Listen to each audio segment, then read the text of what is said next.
Hi, Dr. Patrick Gentempo here, and thank you for joining us on our YouTube channel. We have great content in store for you. I'm so excited to be here with you, and let's jump right into it.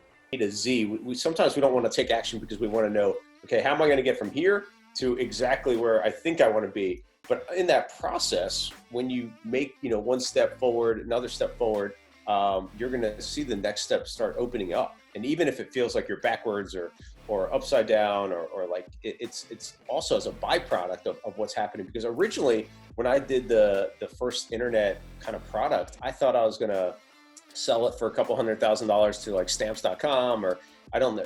But it ended up being, it turned into a whole nother career, like I mentioned, helping other people do what they wanted to do online. And that was incredibly just rewarding in so many ways. And I never would have predicted that.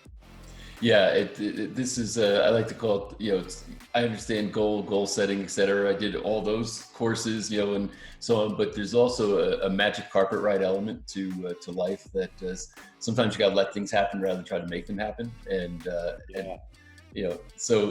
that's like you're saying, like you took the initiative to listen to that tape and that, he could have handed you the tape and you could have thrown it aside, but exactly. And then I also, woke up at 3:00 in the morning and I didn't have to get out of bed and go start working on this thing. Like, and to me, I put a question out. And again, that question before that, would I be happy 10 years from now? But the question that created instant sales letters was something like, how do I create a fully automatic business that makes me money while I sleep and is incredible value to people or something like that. And I literally got up at 3:00 in the morning with that idea, registered the domain name and went to work on it.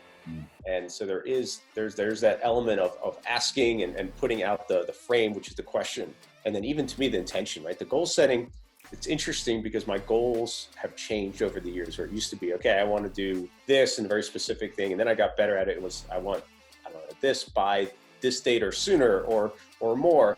And now it's become intentionality, right? Like it's become, what is the feeling that I want? What is the intention that I want?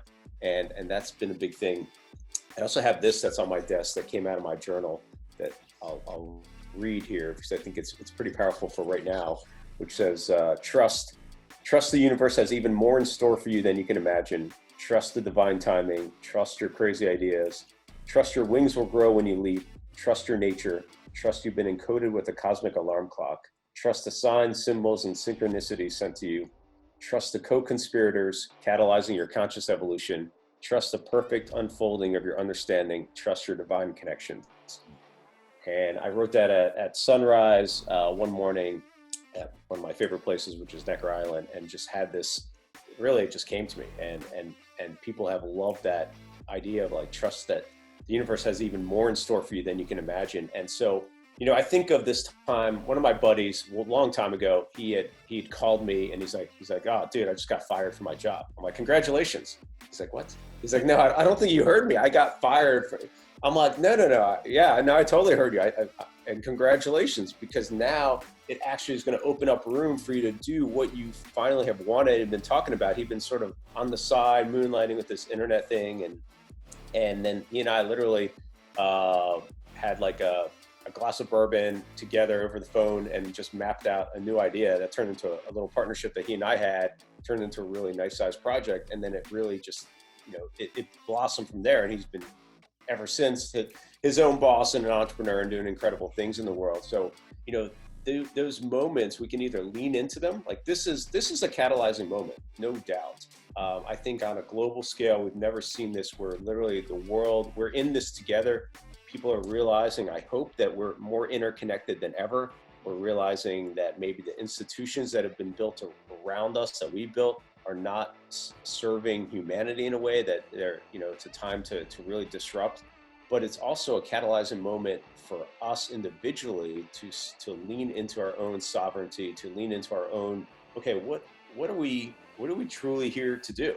And a lot of times it's probably not what you were doing before this pandemic, this, whatever you want to call it. And I think your words are so important. Your words really create your world, right? So I don't people have been calling it the pandemic pause or the great pandemic. I really like this idea of a purposeful pause, or even the great pause, whatever it is, but there's more meaning that you can assign to it for yourself, because it feels like everything superfluous is falling away, and it's allowing us to say, okay, what now?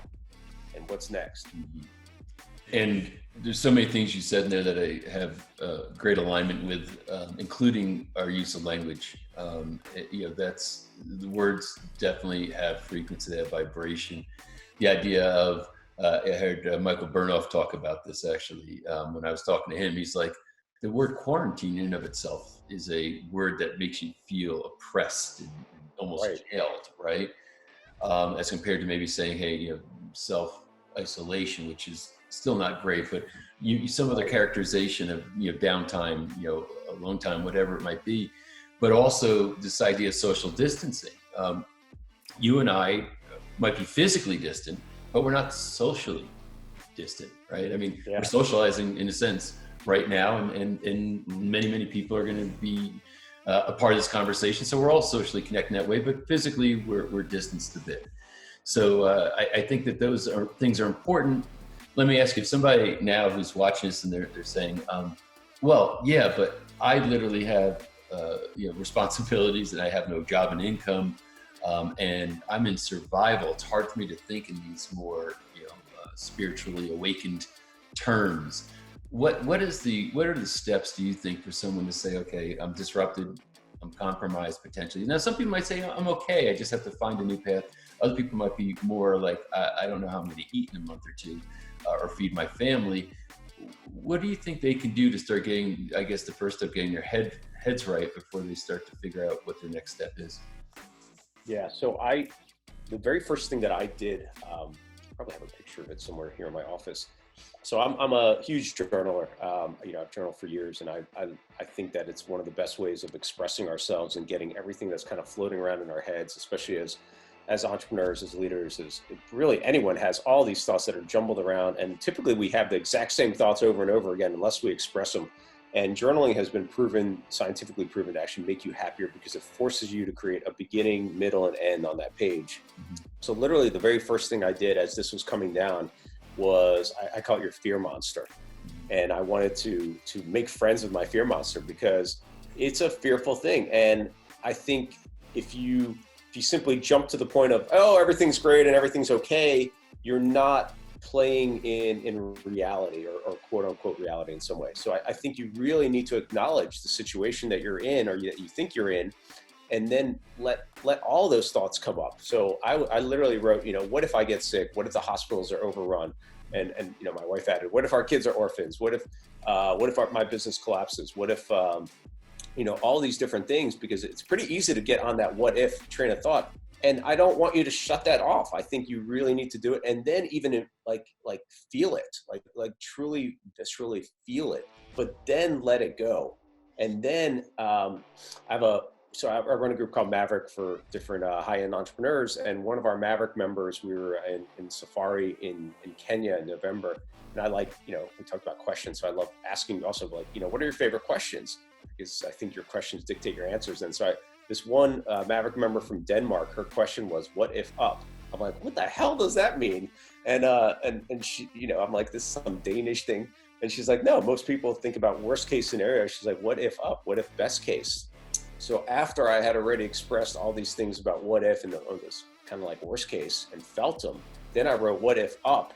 And then that's where I got to this point of, what if this truly is a catalyzing moment for conscious evolution for the globe, for us to realize how interconnected we are, like I mentioned, and how these institutions are ready to be disrupted to help us be more, thrive as a species and so forth. And how people really can step into what is their greatest work and so forth. And for me personally, it exposed some holes that we had been covering up because our business was working to a certain extent, but it really forced us to look at where we are. And so right now, we're not in a spot where next month we don't know where we're going to eat, but it really is forcing us to take a step back and be like, okay, this hasn't been working. It's forcing us to look at it and truly forcing us to reinvent, or just really reconnect to what am I truly meant to do? Thanks so much for being here and watching that video. And can I ask you to please subscribe to our channel so you can find out when we're posting new content. You'll be alerted right away when we do. To share this with people you think might benefit from the information, and certainly it helps us if you like the video. So if you like what you just saw, go ahead and hit that like button. And again, thank you so much for being here with me right now.